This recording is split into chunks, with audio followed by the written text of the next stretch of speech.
Bu videoda Azərbaycanın iqlim tipləri haqqında danışacağıq. Azərbaycan bilirik ki, subtropik və qismən mülayim iqlim qurşağında yerləşir və iqlimin müxtəlif olması Azərbaycanda müxtəlif iqlim tiplərinin yaranmasına səbəb olur. Beləliklə, Azərbaycanda hansı iqlim tipləri mövcuddur? Bunlardan biri yarımsəhra quru çöl iqlim tipidir. Digəri mülayim isti iqlim tipidir, sonra soyuq iqlim və bir də dağ tundra iqlim tipi mövcuddur. Bunların hərəsinin də öz müəyyən yarım tipləri mövcuddur. Yarımsəhra quru çöl iqlim tipi ümumiyyətlə Azərbaycanın ərazisinin 50%-ni, yəni yarısını əhatə edir. Və onun növlərindən, yəni yarım tiplərindən biri qışı mülayim keçən yarımsəhra quru çöl iqlimidir ki, qışı mülayim keçən yarımsəhra quru çöl iqlimi bizim düzən ərazilərimizi əhatə edir. Və burada əsasən yay isti quru, qış isə mülayim keçir. Bitkilərin belə deyək ki, inkişafı üçün perspektivlər var. Daha sonra qışı soyuq keçən yarımsəhra quru çöl iqliminə nəzər salsaq isə bu görürük ki, ancaq Naxçıvanın araz boylarında rast gəlinir və qismən də Talış dağlarının deməli zirvələrindəki çökəkliklərdə biz qışı soyuq keçən yarımsəhra quru çöl iqlim tipinə, yəni yarım tipinə rast gəlirik.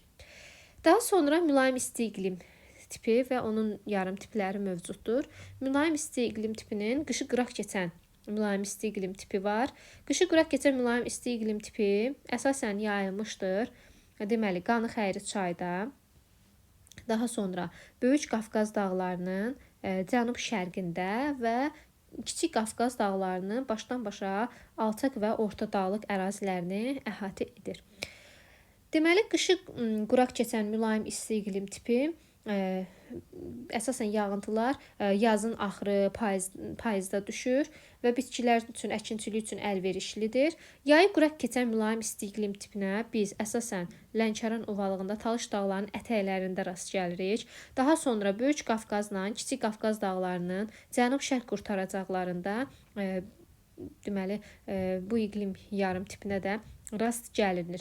Deməli, yayı quraq keçən mülayim isti iqlim tipində yağıntılar əsasən ilin soyuq dövründə düşür. Buna görə də yayda, yəni ilin isti dövründə rütubət çatışmamazlığı qeydə alınır. Yağıntılara bərabər paylanan mülayim isti iqlim tipi var. Bu iqlim tipi də əsasən yayılmışdır Talış dağlarında.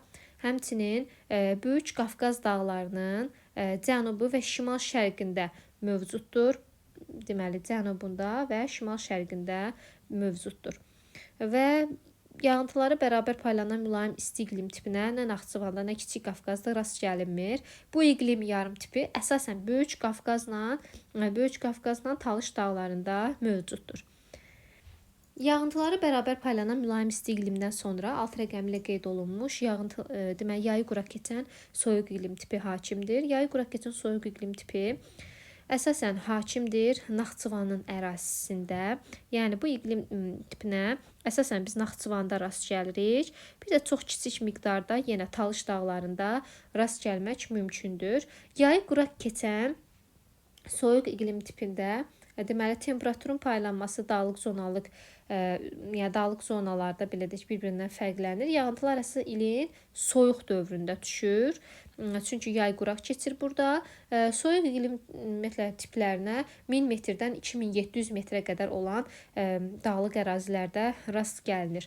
Daha sonra qışı quraq keçən soyuq iqlimdir. Qışı quraq keçən soyuq iqlimə biz rast gəlirik Böyük Qafqazın yan silsiləsində, Kiçik Qafqazın deməli orta və yüksək dağlıqlarında, burada təxminən deməli Qarabağ vulkanik yaylası və Qarabağ silsiləsinə rast gəlmək mümkündür.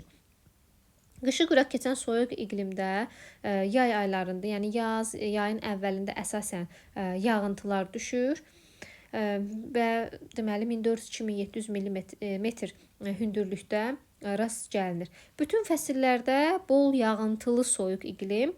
Bu iqlim tipinə isə biz rast gəlirik Baş Qafqaz silsiləsinin cənub ətəklərində. Deməli, burada deməli belə deyək ki, yayı rütubətli olur, sərin keçir, qışı da soyuqdur, amma ifrat rütubətlənmə şəraitindədir.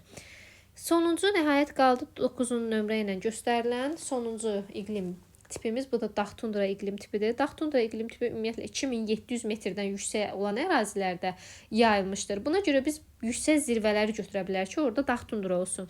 Burada da deyirik ki, Baş Qafqaz silsiləsinin zirvələrini götürə bilərik. Sonra Kiçik Qafqazda zirvələri götürürük və çox kiçik bir sahədə Naxçıvanın yüksək zirvələrini, harca bu dərələyizdəki zirvələri götürə bilərik. Və dağ tundra iqlim tipində temperatur sıfırdan aşağı enir, orta illik temperatur. İfrat rütubətlənmə var, yayı da soyuq olur, qışı da şaxtalı keçir. Əsasən